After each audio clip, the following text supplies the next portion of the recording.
दोस्तों, welcome to my YouTube channel. आप देख रहे हैं रियलिटी ऑफ लाइफ। वीडियो का थंबनेल देखकर ही आप समझ गए होंगे कि आज मैं किस टॉपिक पर बात करने वाला हूं आपसे।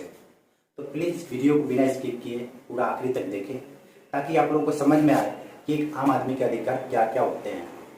दोस्तों, बहुत सारे यूट्यूबर को आपने देखा होगा, किसी का मकसद होता है डांसिंग दिखाना, किसी का कॉमेडी दिखाना, तो किसी का ब्लॉगिंग दिखाना। लेकिन मेरे यूट्यूब चैनल का सिर्फ और सिर्फ यही मकसद है कि लोगों को अपने अधिकार तथा जीवन से जुड़ी सच्चाई से रूबरू कराऊं। तो चलिए हम बिना देर किए टॉपिक पर बात करते हैं। मेरा आज का टॉपिक है आरटीआई। आरटीआई का मतलब होता है राइट टू इंफॉर्मेशन, यानी सूचना का अधिकार। तो आइए जानते हैं आरटीआई है क्या और हमारे लिए यह क्यों महत्वपूर्ण है। इसको पूरा विस्तार से जानने की कोशिश करते हैं। दोस्तों, आप सबको पता ही होगा, आजकल हर एक व्यक्ति यही चाहता है कि हमारे देश से भ्रष्टाचार हमेशा हमेशा के लिए खत्म हो जाए। हमको पता है कि हम इस स्वतंत्र देश में रहते तो हैं, खुद को तो स्वतंत्र बताते हैं कि हम स्वतंत्र हैं, लेकिन यहाँ बहुत सारी रिश्वतखोरी, बिना किसी की चापलूसी किए बिना हमारे कोई भी कार्य सही तरीके से नहीं हो पाते हैं। तो हमारे पास ऐसे ऐसे अधिकार हैं जिनका अगर हम खुलकर प्रयोग करें तो भारत से ये भ्रष्टाचार शायद कुछ हद तक कम हो सकती है। मैं ये नहीं बोलता कि हाँ पूरी की तरह ख़त्म ही हो जाएगी, बट थोड़ा सा अगर हम लोग इस पे वर्क करें तो शायद हो सकता है कि हम लोग कुछ लक्ष्य हासिल कर सकें। तो दोस्तों, आरटीआई का मतलब होता है राइट टू इंफॉर्मेशन। इसको 2005 में लागू किया गया था।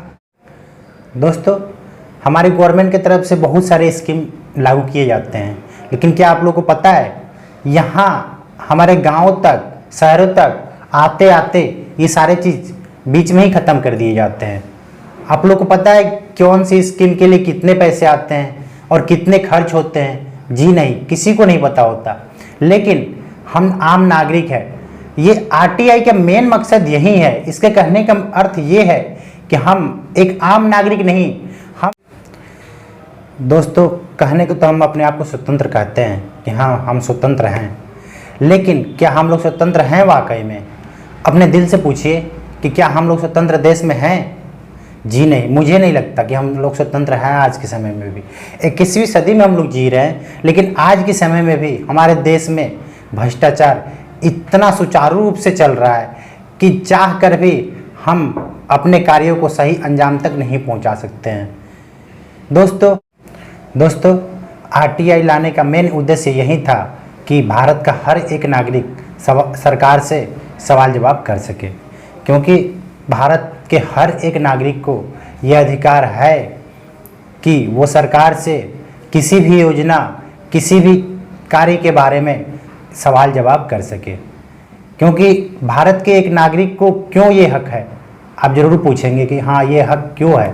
क्योंकि भारत का हर एक नागरिक कोई भी वस्तु को खरीदता है तो उसका टैक्स अदा करता है गवर्नमेंट को, और उस टैक्स अदा करने के माध्यम से हमें ये हक है कि हम किसी भी सरकार से या सरकार की जो भी योजनाएं चल रही है, नल जल से लेके सड़क तक, जितनी भी नाले वगैरह के, शौचालय की जितनी भी योजनाएं चल रही है, इन सब के बारे में हम पूरा का पूरा ब्यौरा ले सकें। दोस्तों, आप लोगों को पता ही होगा भारत की सरकार की तरफ से बहुत ऐसी स्कीमें हैं जो चलाई जाती है, लेकिन हमारे गांव तक, शहरों तक पहुंच ही नहीं पाती।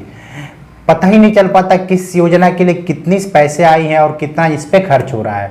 जो हमको बोला जाता है हम मान लेते हैं, लेकिन आप लोगों को पता है हमको हक है इस चीज़ पे लड़ने का। आरटीआई, अगर किसी भी चीज़ के बारे में अगर आरटीआई हम लागू करते हैं, आरटीआई फाइल करते हैं, तो उसका पूरा का पूरा ब्यौरा हमको मिल सकता है। सरकार हमको पूरा डॉक्यूमेंट दे सकती है। इसका भी बहुत सारे प्रोसेस हैं, कुछ खास नहीं है। आप लोग चाहो तो नॉर्मल तरीके से कर सकते हो। आरटीआई आप ऑनलाइन ऑफलाइन दोनों ही माध्यम से कर सकते हैं। ये इसका मेन प्रोसेस होता है। इसमें आपको सबसे पहली बात कि जहाँ पे आरटीआई आप फाइल कर रहे हैं वहाँ पे किसी के द्वारा भी आपसे ये नहीं पूछा जाएगा कि आप आरटीआई क्यों फाइल कर रहे हो या इसका क्यों मतलब आपको प्रयोग करना है। तो दोस्तों, अगर कोई भी अधिकारी आपसे ये पूछे कि आप आरटीआई क्यों लाना चाहते हो, क्यों फाइल कर रहे हो, तो जब सबसे पहली बात कि उसको पूछने का यह हक नहीं है, क्योंकि साफ साफ आरटीआई में लिखा गया है कि आरटीआई में कोई भी सवाल जवाब नहीं करेगा अधिकारी के द्वारा। आप लोगों ने मनीष कश्यप का नाम सुना होगा, जिनका एक चैनल चलता है सच तक। दोस्त, सच तक के माध्यम से वो बिहार के, ज़्यादातर बिहार के ही बहुत ऐसी चीज़ें दिखाते रहते हैं। तो दोस्तों, वो भी एक भारत के नागरिक है। क्या आप नागरिक नहीं हो? हम सबका भी तो हक बनता है ना कि इस आरटीआई को लाएं और आरटीआई के माध्यम से जो भी हमारी ज़रूरतें हैं, जो हमारी मांगें हैं, सरकार तक पहुंचाएं और अपना हक लें। हम पूछताछ करें इन सब चीज़ों के लिए। तो दोस्तों, मनीष कश्यप को आपने सुना ही होगा, देखा होगा, वो हर एक चीज़ को दिखाने का प्रयास करते हैं। बहुत सारे लोग उनको बोलते हैं कि हाँ आप फ्रॉड हो, गलत करते हो, लेकिन जी नहीं, उनके हर एक वीडियो को आप देखिए, आपको यही लगेगा कि नहीं, ये बंदा सही है। दोस्तों, हर एक बंदे को, हर एक नागरिक को, भारत के हर एक नागरिक को ये जानना चाहिए। दोस्तों, मुझे पता है कि किसी को कोई फ़र्क नहीं पड़ता कि हाँ हमारे देश में क्या हो रहा है, कौन सी स्कीमें लाई जा रही है, कहाँ पे क्या गलत हो रहा है, किसी को कोई फ़र्क नहीं पड़ता, क्योंकि सबको तो यही लगता है कि मेरा काम हो रहा है ना। लेकिन जी नहीं, आप लोगों को देखना चाहिए, ये सुनने का। हम एक इंसान हैं, सबसे पहली बात कि हम एक इंसान हैं, भारत के नागरिक हैं, और भारत के हर एक नागरिक को ये जानने का, सुनने का, समझने का हक है कि सरकार कौन सी स्कीमें ला रही है, क्या कर रही है। हर एक चीज़ों के बारे में जानने का हक है। अगर हमारा रिजल्ट नहीं आ पा रहा है तो हम उसके बारे में पूछताछ करें। हम क्या करते हैं, हम बैठ जाते हैं, किसी भी चीज़ के बारे में जांच पड़ताल करने की कोशिश नहीं करते। आखिर क्यों, कब तक चलेगा ये? आखिर कहीं ना कहीं से तो हमें शुरुआत करनी होगी ना, कहीं ना कहीं से तो शुरुआत कीजिए। आपकी एक शुरुआत, दोस्त, आपकी एक शुरुआत हो सकता है कि, मुझे पता है कि आप आज को अकेले निकलोगे, किसी के खिलाफ, किसी भी चीज़ के खिलाफ आरटीआई आज पहले फाइल करने वाले आप होगे। लेकिन मैं पूरा यकीन के साथ कह सकता हूं कि आज से कुछ दिनों बाद आपके साथ पूरी की पूरी भीड़ होगी, पूरी भीड़ होगी, मुझे यकीन है। और एक छोटी सी शुरुआत से आप करो तो पहले देखो, हो सकता है कि इसका रिजल्ट हमें मिले।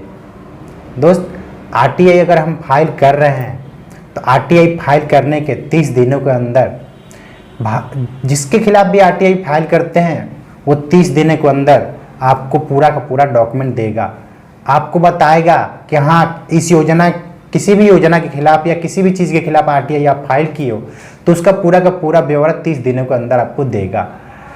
क्योंकि वो इसलिए देगा क्योंकि अगर वो नहीं दे रहा है तो आप 60 दिनों के अंदर दोबारा अपील कर सकते हो इस चीज़ के बारे में। दोस्त, हम आप लोगों को लग रहा होगा कि हाँ अरे छोड़ो, ऐसे ऐसे तो वीडियो आते रहते हैं यूट्यूब पे। दोस्तों, मेरा मतलब ये नहीं होता। मेरे चैनल बनाने का सिर्फ और सिर्फ यही मकसद है कि भारत में बहुत ऐसी चीज़ें होती हैं जो दिखता तो कुछ और है लेकिन होता कुछ और है। मतलब जो रियलिटी है, जो सच्चाई है, उससे हम पर्दा कोशिश करते हैं छिपाने को। दोस्तों, मुझे पता है कि सबके दिल में ये चीज़ ज़रूर चलती होगी हमेशा कि यार आखिर ये कब तक चलेगा, हम कब तक ऐसे सहेंगे, ये रिश्वतखोरी, किसी भी स्कीम के बारे में हम बोलते हैं, आपस में बातचीत करते हैं कि हाँ यार इस स्कीम के लिए इतने पैसे आए थे लेकिन इतने खर्च नहीं हो पा रहे हैं। हम ज़्यादा से ज़्यादा क्या करते हैं, यही करते हैं कि कुछ लोगों को भीड़ इकट्ठी करके और उसको बोलते हैं कि चलो रोड जाम करें या उस कार्य को स्थगित करवा दें, यही करवा सकते हैं हम। दोस्तों, लेकिन ये लीगल नहीं है। जो चीज़ लीगल है उसको तो हम करते नहीं। आरटीआई एक लीगल तरीका है सरकार से सवाल जवाब करने का। आरटीआई अगर आप किसी के खिलाफ फाइल कर रहे हो, किसी कार्य के खिलाफ फाइल कर रहे हो, तो आरटीआई के तहत आपको हर एक जानकारी दी जाएगी, हर एक जानकारी मिलेगी। किसी भी पुलिस वाले से, किसी भी अधिकारी से आप सवाल जवाब कर सकते हो, उसके खिलाफ आरटीआई फाइल कर सकते हो, क्योंकि आपको हक है। ये हक भारत सरकार ने दिया है। दोस्तों, मैं इतना ही आप लोगों से कहना चाहूँगा कि इतने दिनों तक तो हम लोग कोशिश ही करते रहे कि हाँ रिजल्ट लेकिन मिला नहीं, लेकिन एक बार आरटीआई फाइल करके देखें, ट्राई तो करें, देखिए हो सकता है शायद रिजल्ट मिले आपको। दोस्तों आप लोग को वीडियो कैसा लगा कमेंट करके ज़रूर बताएं। अगर आप मेरे चैनल पे पहली बार विजिट किए हैं तो वीडियो को सब्सक्राइब करें और बेल आइकन को प्रेस करें। और अगर आपको लगे कि हाँ ये वीडियो वाकई में हेल्पफुल हो सकती है किसी भी इंसान के लिए, तो ज़्यादा से ज़्यादा शेयर करने की कोशिश करें। ओके दोस्तों, थैंक यू। फिर मिलते हैं नेक्स्ट वीडियो में, तब तक के लिए बाय बाय।